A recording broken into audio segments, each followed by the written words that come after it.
Hello అండి. నోటికి స్పైసీగా, పుల్లగా ఎంతో రుచికరమైన గోంగూర పచ్చడి తయారు చేసుకుందామండి. ఒక కట్ట గోంగూరకి 20-25 వరకు ఎండుమిరపకాయలు సరిపోతాయండి. 1 స్పూన్ ఆయిల్, 25 ఎండుమిరపకాయలు, 2 స్పూన్ల ధనియాలు, 1 స్పూన్ జీలకర్ర వేసానండి. ఆల్మోస్ట్ వేగిపోతుందనగా 3 వెల్లుల్లి రెబ్బలు వేసుకుంటే సరిపోతుంది. మంచిగా వేయించిన తర్వాత చల్లార్చుకొని మిక్సీలో పౌడర్ చేసుకొని పక్కన పెట్టుకుందామండి. గోంగూర పచ్చడిలో ఉప్పు ఎక్కువగానే పడుతుందండి. ఒక కట్ట గోంగూరకి 3 స్పూన్ల కల్లుప్పు పడుతుంది. మంచిగా ఉప్పు నీళ్ళతో కడిగి పెట్టుకున్న గోంగూరని ఒక టీ గ్లాస్ అంత వాటర్ పోసుకొని మగ్గించుకుందాము. 5-10 నిమిషాల్లో మగ్గిపోతుందండి గోంగూర. మధ్యలో ఇలా తిప్పుకుంటూ ఉండండి. నీరంతా ఇంకక్కర్లేదండి.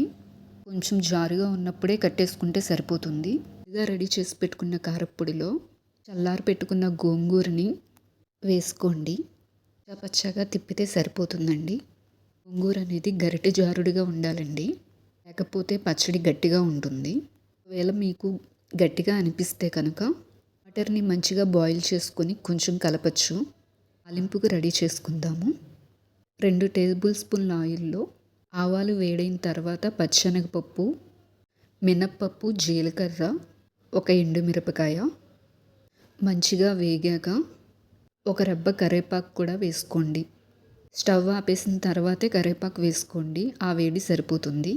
మనం రెడీ చేసి పెట్టుకున్న గోంగూర పచ్చడిని చిందకుండా నెమ్మదిగా కొంచెం వేసుకొని పొయ్యి సిమ్లో పెట్టుకొని 2 మినిట్స్ ఫ్రై చేయండి. ఆయిల్లో పచ్చడంతా కలుస్తుంది. ఈ పచ్చడి 10 డేస్ వరకు నిల్వ ఉంటుంది. పూర్తిగా చల్లారిన తర్వాత ఒక గ్లాస్ జార్లో వేసుకొని స్టోరేజ్ చేసుకోండి. ఈ వీడియో మీకు ఉపయోగపడింది అనిపిస్తే ఒక లైక్ కొట్టి సబ్స్క్రైబ్ చేయొచ్చు కదా.